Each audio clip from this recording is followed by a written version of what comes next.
ರುಚಿ ರುಚಿಯಾದ ನೆಯ್ಯಪ್ಪ ಇವತ್ತಿನ ರೆಸಿಪಿ. ಇದನ್ನು ನೋಡಿ, ದೊಡ್ಡ ಬಾಣಲಿ ಇಲ್ಲದೆ ಸಣ್ಣ ಸೌಟಲ್ಲಿ ಸಹ ಹೇಗೆ ಮಾಡ್ಬೋದು ಎಂದು ತೋರಿಸ್ತಾ ಇದ್ದೇನೆ.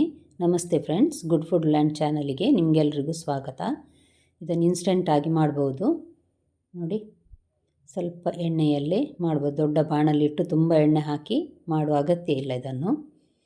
ಹಾಗಾದರೆ ಸರಿ, ನೋಡುವ ಹೇಗೆ ಮಾಡೋದೆಂದು. ಒಂದು ಪಾತ್ರೆಗೆ 1 ಕಪ್ಪಿನಷ್ಟು ನಾನು ಬೆಲ್ಲ ತೆಗೆದುಕೊಂಡಿದ್ದೇನೆ.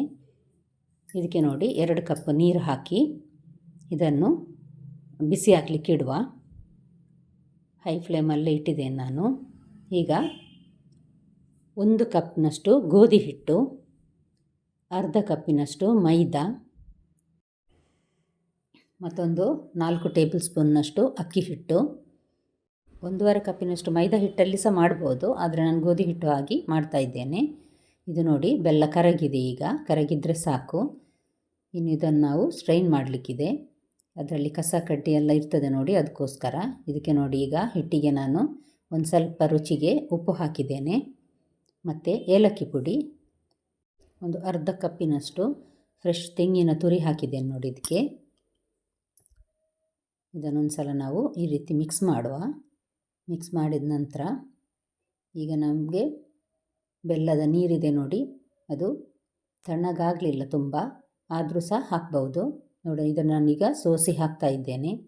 ಸ್ವಲ್ಪ ಸ್ವಲ್ಪನೇ ಹಾಕಿ ಮಿಕ್ಸ್ ಮಾಡ್ತಾ ಬರುವ. ಒಮ್ಮೆಲೆ ತುಂಬ ಬೆಲ್ಲದ ನೀರು ಹಾಕೋದು ಬೇಡ, ಅದು ಮಿಕ್ಸ್ ಮಾಡಲಿಕ್ಕೆ ಸ್ವಲ್ಪ ಕಷ್ಟ ಆಗ್ತದೆ. ಅದಕ್ಕೋಸ್ಕರ ಸ್ವಲ್ಪ ಸ್ವಲ್ಪನೇ ಹಾಕಿ ಮಿಕ್ಸ್ ಮಾಡುವ ನೋಡಿ. ಈಗ ಎಲ್ಲ ಹಾಕಿದ್ದೇನೆ. ಇಷ್ಟು ಕಸಗಡ್ಡಿ ಇತ್ತು ನೋಡಿ ಇದರಲ್ಲಿ.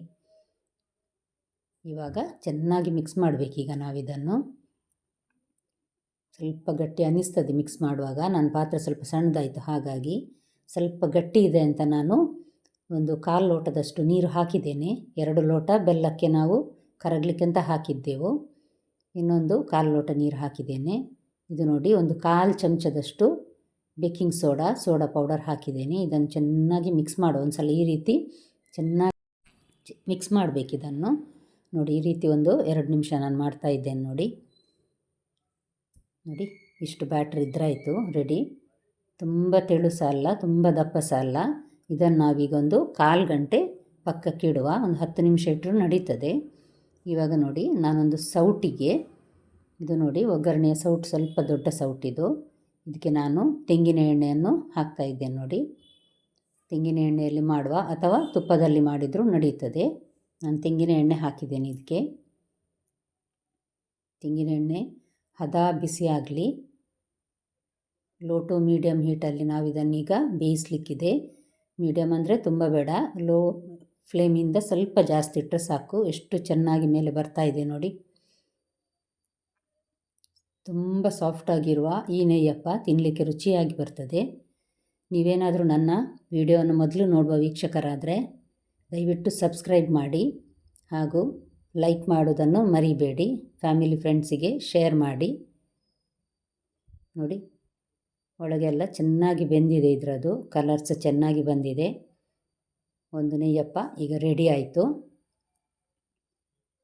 ಇಷ್ಟು ಚೆನ್ನಾಗಿ ಬಂದಿದೆ, ಉರುಟಾಗಿ ಸಹ ಬಂದಿದೆ ಇದು. ಇನ್ನೊಂದು ಹಾಕ್ತಾ ಇದ್ದೇನೆ ನೋಡಿ. ಅದರಷ್ಟಕ್ಕೆ ಎಷ್ಟು ಚೆನ್ನಾಗಿ ಮೇಲೆ ಬರ್ತಾ ಇದೆ ನೋಡಿ, ಉಬ್ಬಿ ಬರ್ತಾ ಇದೆ. ಒಳಗೆ ಸಹ ಅಷ್ಟೇ ಸಾಫ್ಟಾಗಿ ಚೆನ್ನಾಗಿ ಬೆಂದಿರ್ತದೆ. ಜೋರು ಉರಿಯಲ್ಲಿ ಬೇಯಿಸದಿದ್ದರೆ ಆಯ್ತಷ್ಟೇ. ಬಣ್ಣ ನೋಡಿ. ಹಾಗಾದರೆ ನಿಮಗೆ ಈ ವಿಡಿಯೋ, ಇವತ್ತಿನದು ನೆಯ್ಯಪ್ಪ ವಿಡಿಯೋ ಇಷ್ಟ ಆಯಿತು ಅಂತ ತಿಳ್ಕೊಳ್ತೇನೆ ಫ್ರೆಂಡ್ಸ್. ದಯವಿಟ್ಟು ಲೈಕ್ ಬಟನನ್ನು ಪ್ರೆಸ್ ಮಾಡಿ. ಇನ್ನೊಂದು ಹೊಸ ವಿಡಿಯೋದೊಂದಿಗೆ ನಿಮ್ಮನ್ನು ಮತ್ತೆ ಭೇಟಿ ಆಗ್ತೇನೆ. ನೋಡಿದ ಎಲ್ಲ ವೀಕ್ಷಕರಿಗೆ ಧನ್ಯವಾದ.